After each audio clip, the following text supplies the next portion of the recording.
Hello everyone and welcome back to the Common Sense Crypto channel. As with you always, this is Rich doing another video today on XRP.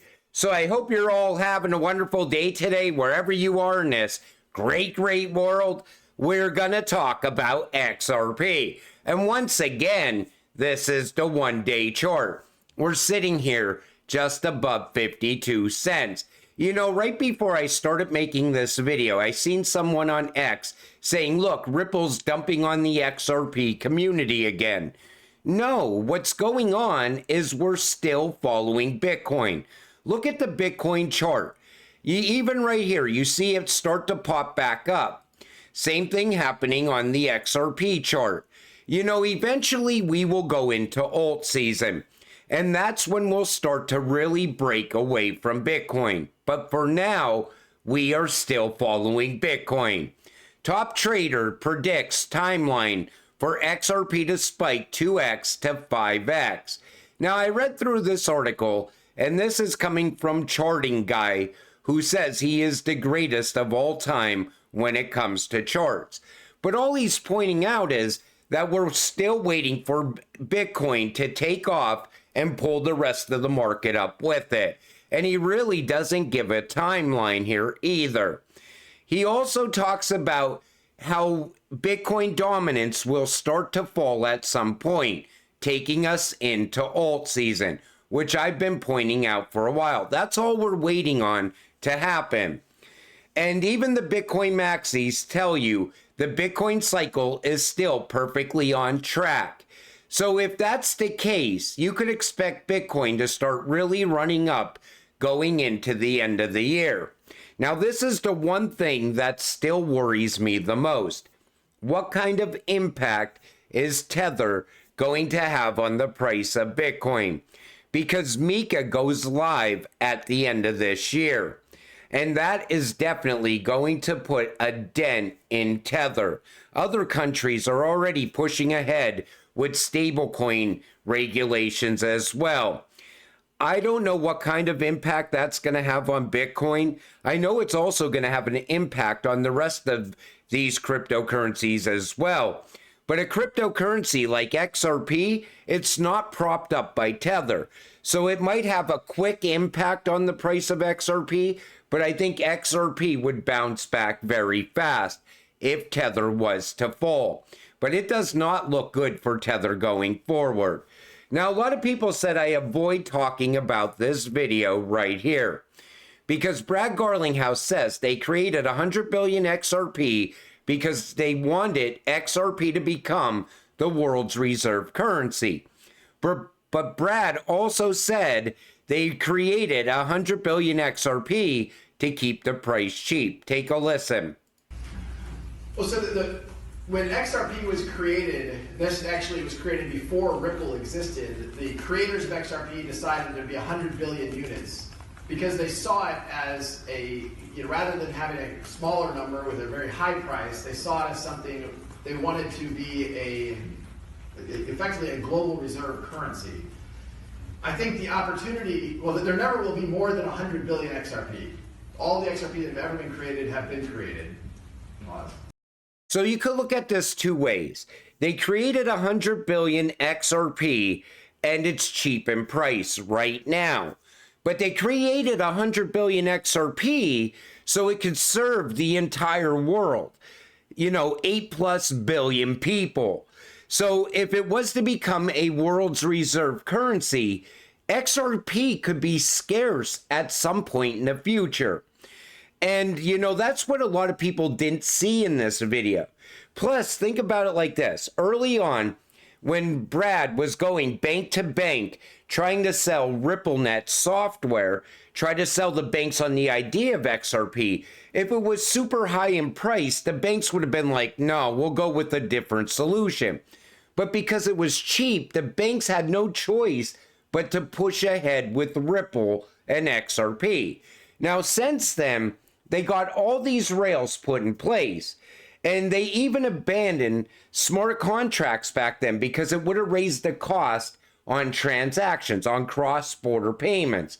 So they wanted to stay super competitive back then, But now going into 2025, it's fine to bring smart contracts on board because all the rails are set up all around the world already.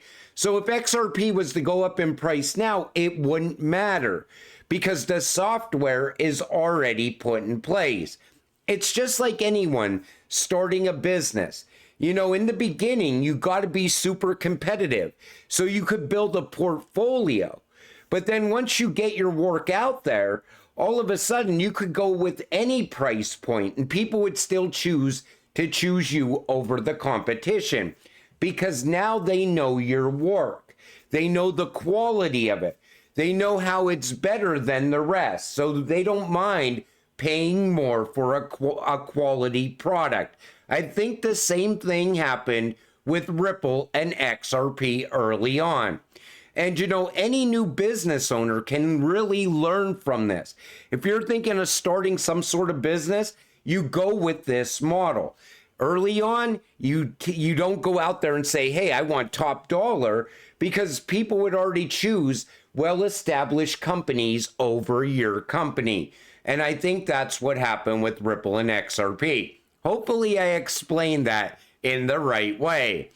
XRP, judge could reject the SEC appeal. So they're saying that the judge could still deny this appeal.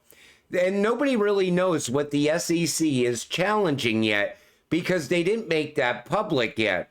And we're still waiting to see what their decision to appeal actually was. I think it's just that the SEC wants more money out of Ripple. And other people are saying that a settlement can still happen behind the scenes.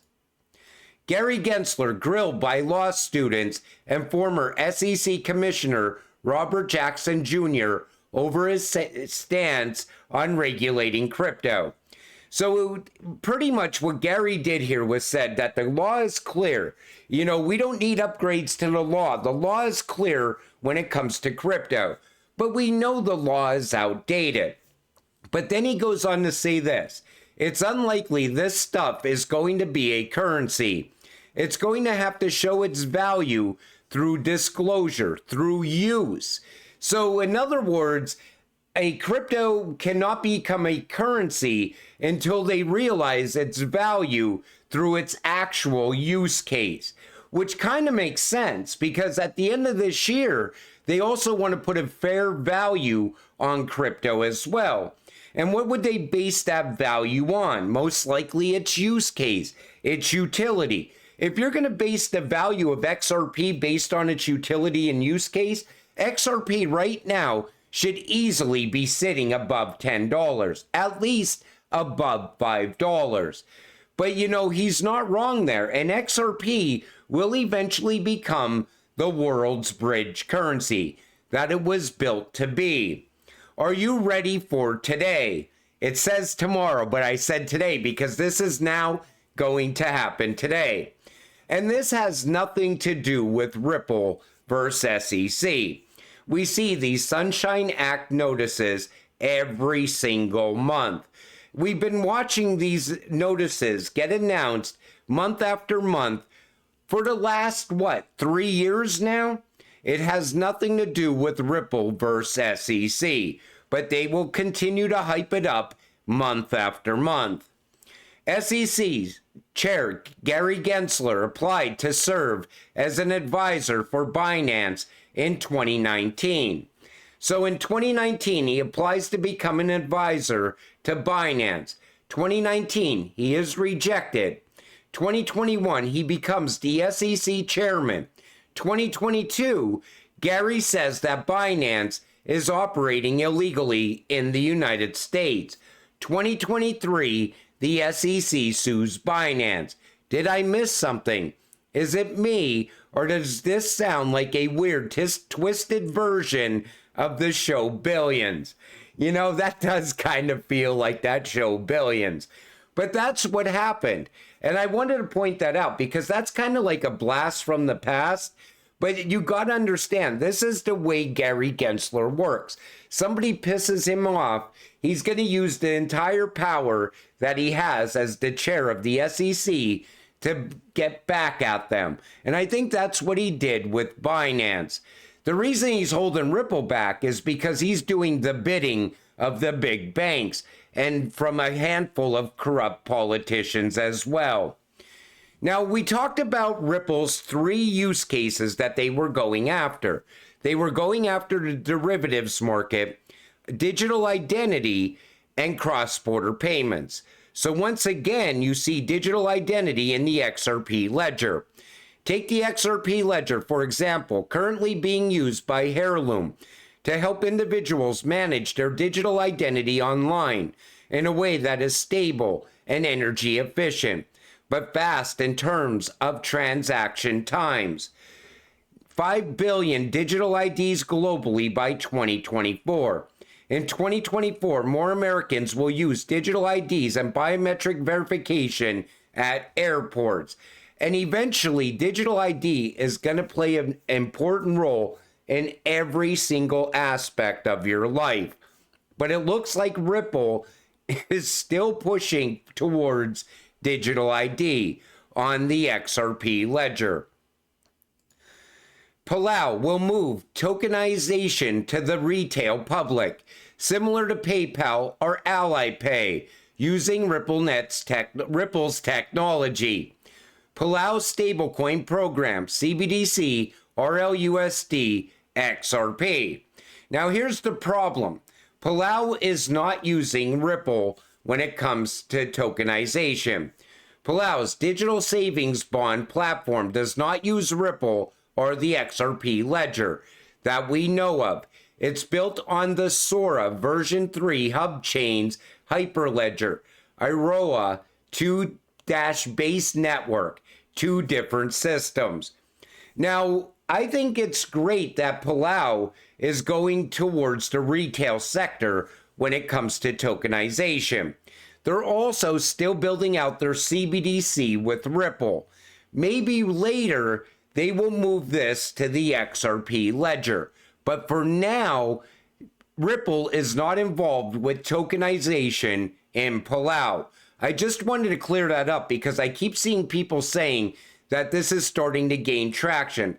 Palau is not a very big country to begin with, but they are pushing ahead with innovation so fast. They're emerging as a crypto hub. Networking effects coming soon. Ripple, Volante, XRP, Fed now.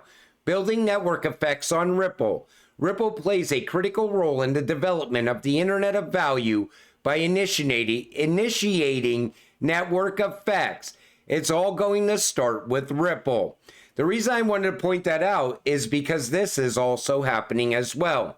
We are excited to announce that Lakeside Bank has selected Volante Technologies as their trusted payments as a service partner for SWIFT, ISO 222, and FedNow real-time instant payments. So you already see the rails inside of FedNow for RippleNet and XRP. You know, every single day, there's more rails either getting put in place or they're expanding those rails into different countries. But it's all building out one massive network. But you know, we're looking at XRP sitting here just under 53 cents. Eventually, we are going to start to take off. You know, I see people giving up all the time, all over X, nothing but complaining. There goes XRP down again, and it literally moves down by a penny. Then it comes right back up the next day. It moves back up a penny. We did not get to the exciting times yet. That is still to come. And you want to be holding when that happens. You know, you want to make a lot of money off of your investment, right? All you got to do is sit back and do nothing. Stay patient, stay positive, so we can get rich together. With that said, I'm going to wrap up this video. I want to thank you all for watching. I appreciate all of you. I'll see you in the next one. Have a great night.